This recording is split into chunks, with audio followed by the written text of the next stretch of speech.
kati waakiri wanaabaawo ebirala byenzija nabyo oyongera okumanya okufa kw'omugenzi kati Chilima Dr. Saulos Chilima abadde vice president w'eggwanga lino erya Malawi.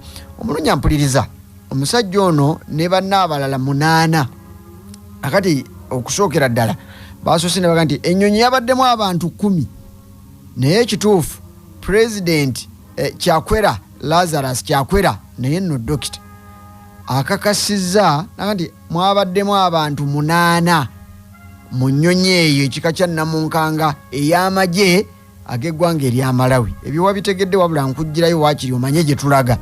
Kakati ono mukwatula 8 n'abamenya amannya nange ngenda bakumenyera. Naye ng'ennyonyi eno nakubuulira luli ku Mande yasimbula luli ku Mande ssaawa 4 Lilongwe ku airport yaita Lilongwe International Airport ng'egenda Muzuzu okuziika. Kakati bwe yatuuka neremererwa okubaako we parking kubanga mbeera y'obudde yali yeefudde nga omugoba w'ennyonyi eno takyalengera gy'alaga. Abakulu abali eri Lilongwe nawo nti bwe biba biganye kyusa okomewo ate tulabe. Kakati okuva we yakyusiza tebaddamu kulaba nnyonyi eno ku byuma bye bayita ladder ebigoberera ennyonyi mu nteekateeka y'entambula eyo. Naye njagala kukubuulira nti okuva omukulu ono lwe yafudde n'akakasibwa nti yafudde ekisookera ddala pulezidenti Kyakwera ataddewo ennaku 21 okuva olunaku olwajjo ennyonyi eno lwe yategeerekese nti yagudde n'ababaddewo ne basaanawo bataddewo ennaku 21 ez'okukungubaga. Ebirala byonna ebyokuziika tebinnaba kujja naye waakiri wakati w'olunaku olw'eggulo n'olunaku olwanga lumu omwezi ogwakasambula tujja kuba tutegedde ddi vice president Chilima lwanaaziikibwa. Naye nga tetunnaba kutegeerera ddala kiki ddala walwe anaaziikwa ddi, ebigambo ebitandise okuva mu bannabyabufuzi n'abantu abatali bamu mu ggwanga erya Malawi oba oliawo gye binaggwera nga tebiwoomezza nnakabululu oba mu nteekateeka eyo nga byongedde okwawulayawula mu ggwanga lino kubanga era nnyo okuga nti omuntu teyeefiira. Omuntu teyeefiira era waakiri bamala ne beesonsa ne baga nti naye bwe yabadde agenda yasisinkanyaani ati yasisiyagizaawo musajja nti oyo nno mumwegendereze temulaba bwatunula amaaso myamyamya yandibanga ye yateze omuteego. Naye kakati olwaleero okufa kwa vice president Dr. Saulos Chilima we kujjidde nga mu butuufu waliwo engozo bano era bakalondoozi abalanduka n'ensonga wano we bakwatidde ne baga nti abange awawawawaawo we wayinza okubanga we waavudde obuzibu. Mu Apuli ow'omwaka guno gwennyini mwezi gwa 4 likatwogere Luganda ekibiina ki United Transformation Movement bagita UTM ono musajja mukulu Saulos Chilima yabadde akikulembera.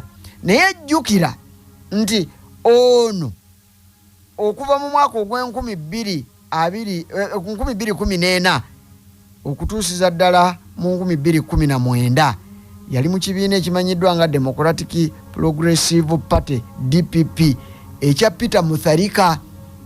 Kakati nga tetunnatuukira ddala wali we balowoozezza ne kino kimanye nti musajja mukulu ono yajja mu byobufuzi nga vice president ow'eggwanga erya Malawi mwaka gwa 2014 okutuusa mu 2019 olwo nga bali wansi w'ekibiina ki Democratic Progressive Party ekya Peter Mutharika.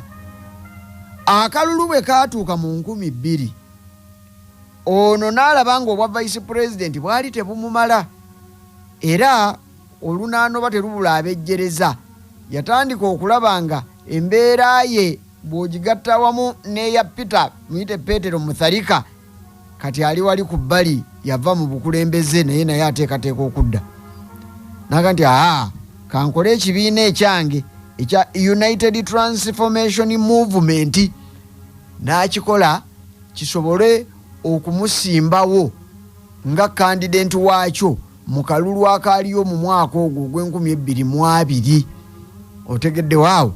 Kaakati era ensonga y'emu mu 2000 okulonda tekujja mwaka gujja olwaleero 2 tuli mu 2024 kakati mu 2025 kigenda kuba giweza emyaka 5 ekitegeeza nti ekisanja kya Kyakwera Dokita ne munne ono Saulos Chilima kigenda kuba kiweddeko. Era mu buufu obwo Chilima yabadde yalangiridde dda ng'ayita mu kibiina kye ekyebyobufuzi ki United Transformation Movement naga nti ye Kaberubaale Kaabe Katonda agenda kwesimbawo.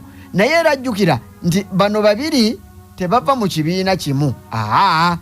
Babiri tebava mu kibiina kimu, Kyakwera ne Chilima. Kakati waliwo abatandise okulowooza nti gavumenti ekulemberwa musajja mukulu Kyakwera yandiba n'omukono mu kugwa kw'ennyonyi ekyaviiriddeko vice president ono okufa. Tebaga nti kye kituufu, wabula nti omuntu yenna bw'amala okufa batandika okubuuza nti naye omusajja oyo yafudde ki, mwe mwawulidde ki? Kakati byebigambo eby'empulubujju ebijja munda mu ggwanga erya Malawi. Nkubuulidde nti ebiyinza okwawulayawula n'okuleetawo egitali mirembe munda mu ggwanga eryo, kubanga abakiwanuuza baga nti era amala kwogera nti tagenda kudda ku bwa vice president n'alyoka afa bulijjo abadde talinnya nnyonyi zezimu ezo. Seba abantu nga balaalidde ku nsonga okozesa ebigambo bingi nnyo okubannyonnyola. Kakati tewaliiwo yazzeemu, naye ate era n'abatunula ensonga baga nti naye kubanga egimu ku miziziko egibaddewo mu gavumenti eno babadde batandise okulowooza nti Chilima ono yankafuuka omuziziko, nga batandise n'okugjayo obuwaayiro mu ssemateeka obuyinza okuviirako ddala vice president ono obutaddamu kwesimbawo. Kakati tutunuulira kano akawaayiro. Omukulembeze w'eggwanga mu ggwanga erya Malawi constitution emuwa emikisa 2. bwe yeesimbawo ekisanja ekisooka nga bwe tulaba Kyakwera bwe yakola Lazarus, ekyo ng'okibala nti emyaka 5 poteya, ng'oddamu weesimbawo emirala 5.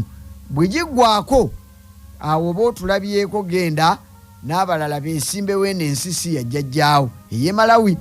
Kakati ekyo nga kiwedde akawaayiro ke kamu kakomawo ne katunuulira musajja mukulu ono kati omugenzi Saulos Chilima nti naye bwe baba nga bagamba president ye vice president baba bamulese bali, kubanga labayo ono yakeesimbawo kale mu guno omulembe gwa Kyakwera omulundi gumu, naye ate yaliko vice president ow'eggwanga lyerimu eryo erya Malawi ku mulembe omuthalika 2014-2019. Kakati ng'omusajja ono tetuganye wadde nga United Transformation Movement UTM ebadde eyogera nti ejja kumuleeta, naye abatunulizi b'ensonga babadde batandisoga nti ayina okunnyonnyola nnyo nnyini kitalo asooka abamatize bw'abanga ddala wakwesimbawo. Naye embeera eyo mu bannabyabufuzi oluusi ne bwe kiba kisiikiriza atandika okukitya. Kakati nti wabaddewo okusika omuguwa wakati w'abakulu abali mu gavumenti ku ntikko ate n'omukulu ono. Kakati ng'okufa kwe bwe kujjira mu kiseera kyekimu, oyinza bw'obanga oli wa mementono otandika okulowooza n'oga nti abange tekibanga olwamuse lwayisaawo, kuba munnange kinatta enju tekyeramba lujja, oba oli awo ne kino kiyinza okuba nga kyakiibiriza ne kiyita eyo, teri ayina bukakafu naye tobagaana kwogera. Ate nga nze ogwange gwa kulopera ebyo ebirowoozo n'endowooza eziri mu mawanga agafaanana nga Malawi bwe tumwogerako olwaleero. Kakati ey'ensonga emu. Naye ate era ojja kujjukira nti bano tebalayira mu 2022 naye gugenda okutuuka omwaka gwa 2022 musajja mukulu ono Saulos Chilima yakwatibwa n'atwalibwa mu kkooti nga n'okusibwa kwotadde ng'ekimuvunaanyisa atwalibwe mu kkooti ono era ebimu ku ebyo ebitunuulirwa nti omusajja ono bambi yafudde naye ayinza okuba nga waliwo amanye amafiire ge bamusiba emisango negigenda mu kkooti era n'atandika okutambula serebu ng'eyakwana ogw'okumpi bw'otamusanga ku makyanga agenda omusanga mu ttuntu ng'akomawo avaawa mu kkooti kiki ekimutwalayo misango egibadde gyamuteebwako newankubadde ye abadde alayira n'akomba ne ku paasi nti si kituufu ekyokumusibako obuli bw'enguzi si kituufu n'akamu n'akatono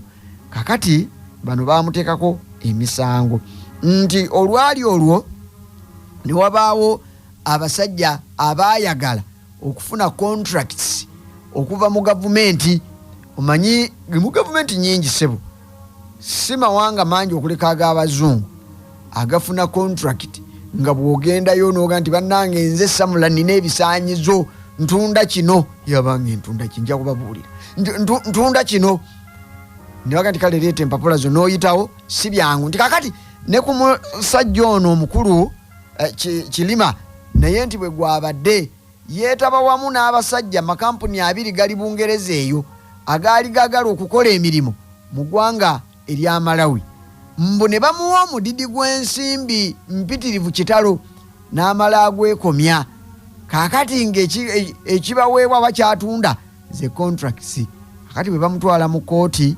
n'awoza wakati mu kwewakana okutuusiza ddala omwezi oguwedde leero tuli mu gwa 6 naye ogwokutaano ogwo oguwedde kkooti lwe yasaze eggoyo omuwabutwa lye yasalawo ebubiro naga nti DPP yogera ekituufu omusajja ono afaanana okuba nga talina musango yadde n'ogumu ekituufu tewaliiwo nsonga yaweereddwa n'akamu n'akatono wabula DPP yavuddeyo obuvi naga nti abange musango tugusazizzaamu era musajja mukulu Chilima takyayina kimuvunaanwa ku nsonga zino ezimwogerwako zimwogerwako nti oba oli awo yazizza tewali musango ne basanyuka nno ne basagambiza nga kimezeza okwenjala abamuwagira nga baga nti kale awo tunatandikira ne twongera okwesimbawo kubanga mirundi mingi bw'omaliriza nga omusango gukusinze ebijja bikugaanira ddala okwesimbawo kazeza nti musajja mukulu ono abadde n'ebizibu bye okutuusiza ddala omwezi oguwedde DPP omuwabi wa gavumenti bwe yavuddeyo n'alagira omulamuzi yadde musango ogwo nti ekigambo kite tukite tewaliiwo nsonga n'emu yaweereddwa naye ababirengerera ewala bagamba nti oluusi byabadde byangeri ndeetere nti ne pulezidenti newankubadde eri nga tulaba ensonga zibadde ng'ezitakkirizibwe naye yakitiddemu ng'alaba kiyinza omuzaalira eminene n'amala akyesonyiwa nti omusajja tumuveeko wakiri tunaamukwatira ewalala kino kiganye kyokka ye ate pulezidenti kyamulabisizza bubi kubanga wadde nga bbanga lyonna okuva mu 2022 lwe baalinya ku ntebe y'ensi Malawi bano ababiri gavumenti yaabwe ezze esongwamu ennwe nga mu butuufu efaananira ddala ey'abali b'enguzi ng'ebafaanana n'ebikolwa nga byebyo byennyini eby'abantu abali enguzi kakati noono kino kye yakoze waliwo abaabadde bakisanyukidde nga nti katumujimbe anti yali enguzi katumutwale ndaba gavumenti yaabwe yiyo ndi ya nguzi naye ng'ate ekiri emabega kigamba nti baabadde bamusojja ku luwonzi bamulanga bwemage bwe balanga enjobe mu kitoogo nga tewaliiwo kituufu kiri awo kakati ebigambo mu byobufuzi munda mu ggwanga erya Malawi bikyali bingi n'okutuusiza ddala lwe tunaaziika musajja mukulu ono abadde w'emyaka 51 nga gye binaggwera oba oli awo naye nga balowooza nti teyeefiiridde weebali ate n'abalowooza nti yafudde Katonda bwe yageze nabo weebali kyokka nga neera ne gavumenti nayo si yeetudde obulungi wadde nga musajja mukulu Kyakwera yajja yeepimye okusaanyaawo ebyo ebyali bibasoomooza wansi w'obukulembeze bwa musajja mukulu Petero Mutharika. Kakati okuziika kwa bano mwenda tekunnategeerekeka, wabula kitegeerekese nti ono be yabadde nabo kwabaddeko Lucas Kapeni ono y'omu ku abo 8 abalala abaafudde. Kwabaddeko Kisimo Kimaneni ono naye y'omu ku abo abaafudde. Kakati jukira ono Kilima yabadde akulembeddemu bagenda kuziika. Mu baabadde bagenda okuziika mwe mwabadde ne nnamwandu w'omugenzi Bakiri Muluzi, ono yali president w'eggwanga erya Malawi. Omukyala bamuyita Shanili, Lady Shanili Dizimbili, ono naye y'omu ku baafudde. Kwabaddeko Dani Kanyemba naye yafudde kugatta ne Abdulu Lapukeni, ono naye yafudde. Kakati ababadde abagoba b'ennyonyi kwabaddeko Kano Owen Sambalopa ne Major Flora Salamani ne Major Adrian okuva mu gye erya gavumenti oba okuva mu gye ly'eggwanga erya Malawi. Abo be baafudde. Okukungubaga kugenda kubeererawo ddala okuva olunaku lwa jjo okutuuka bwe lulibanga 1 Julayi w'omwaka guno. Zennaku 21 ezigenda okubeeza okukungubaga nga woofiisi ze gavumenti nsibe ate nga ne bendera ku mirabba zeewuubira wakati awo.